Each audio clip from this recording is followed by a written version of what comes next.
আবার চলে এলাম তোমাদের সাথে গল্প করতে, আড্ডা দিতে। 8টা পর্যন্ত, এই 2টো পর্যন্ত খোলা। আমার আবার 4টে থেকে রাত 9টা। আচ্ছা, পিচ্ছে টানার পরিবারে আবার সবাইকে স্বাগত। আমি আর শাহবাবু চলেছি। কোথায় যাচ্ছি, কি করছি, সবটাই তোমাদের সাথে শেয়ার করব।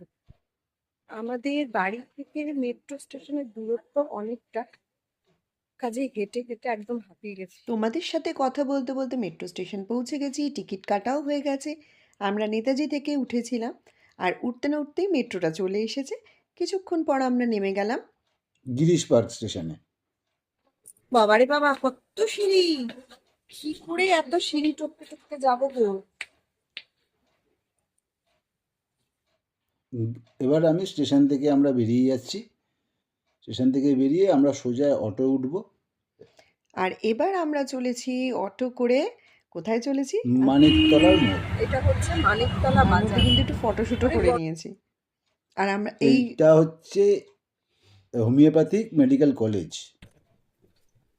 অনেক হাঁটার পরে মায়ের মন্দিরের কাছে মনে হয় আসতে পারলাম। তার পাশের গলিটাতেই রয়েছে কিন্তু কটার মায়ের সময় মন্দির। আসবে?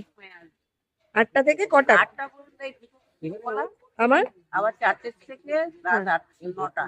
আচ্ছা, আর মায়ের ভোগের জন্য কোনো টাকা পয়সা লাগে না। আর কন্টেনারটা দেখাও। 10 টাকা করে। হ্যাঁ, সেটা বলে দাও যাতে মানুষ এসে না ঠকে যায়। Thank you. বাবারে বাবা, কি ভিড় দেখে তো আমরা বাড়ি ফিরে আসছিলাম, কিন্তু ওখানকার স্থানীয় কিছু ভালো মানুষের সাথে আলাপ হওয়ায় আমরা থেকে গেলাম।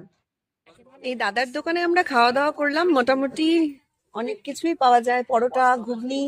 আর কি কি পাওয়া যায় দাদা তোমার দোকানে? একদম আর চিংড়ি মুড়ি, আচ্ছা, বাটার টোস্ট। আমার নাম ভীষণই ভালো। আমরা এসেছি হঠাৎ করে, আমরা পূর্ত ভবনে এসেছিলাম। পূর্ত ভবনের কাজ মিটিয়ে এইখানে করে চলে এসেছি মার টানে।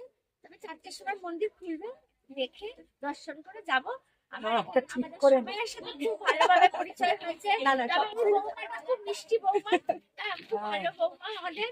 আর সব থেকে বড় কথা এখানকার মানুষ ভীষণ ভালো। যে দাদির চোখের দিকে আমি ভাইটাকেও দেখেছি। আয় ভাই, আপনি আসুন প্লিজ। আমার এসে এত এত ভালো মানুষগুলোর সাথে পরিচয় হলো, এটাই তো আমার কাছে অনেক বড় পাওয়া। কথা সেটা নয়, আপনারা এসেছেন দূর থেকে। আমরা এখানে চাল কলা ফুলমালা এগুলো বিক্রি করছি, এবং বেচা শহরে আপনারা আসছেন বলে আমাদের বিক্রি হচ্ছে, এবং আমরাও 2 পয়সা কামাচ্ছি, এতে আমাদের চলছে। থেকে বড় কথা, আমরাও যদি কোনো পুজোর স্থানে যাই, আমাদের সঙ্গে যদি এরকম খারাপ ব্যবহার করে, আমাদের ব্যবহার খারাপ করবো না। আপনাদেরকে নিয়ে আমাদেরকে চলতে হবে। আমরা সবসময় আপনাদের সঙ্গে ভালো রিলেশন রাখার চেষ্টা করি। আর ডেলি 4,000-5,000 লোক ডেলি আসছে। মায়ের সবাইকে রক্ষা করে মা সবাইকে রক্ষা করে বলে খুব দরকার। সুস্থ রাখাটা খুব দরকার। একদম চাই না। আপনাদের সুবিধার জন্য কিন্তু আমি টাইমটাও দিয়ে দিলাম। আর এই গপু শোনার যে গল্পটা, সেটা পরের এপিসোডে। আমার ডালা নেওয়া কমপ্লিট। মায়ের জন্য নিয়েছিলাম একটা আইসক্রিম। খুব ইচ্ছে করছিল মার জন্য একটা আইসক্রিম নিতে।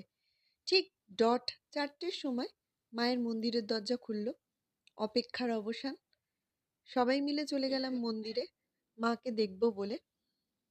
তো মাকে দেখে ভীষণ আনন্দ উপভোগ হলো নিজের হৃদয়ের মধ্যে, যেটা বলে বোঝাতে পারবো না। খুব জড়িয়ে ধরতে ইচ্ছে করছিল মাকে। যাই হোক, মায়ের কাছে প্রার্থনা করলাম সবাই ভালো থাকুক, সুস্থ থাকুক। মা শ্যামসুন্দরী যেন সবার মঙ্গল করেন। আর গোপু সোনার কথা তো বললামই, পরে বলবো।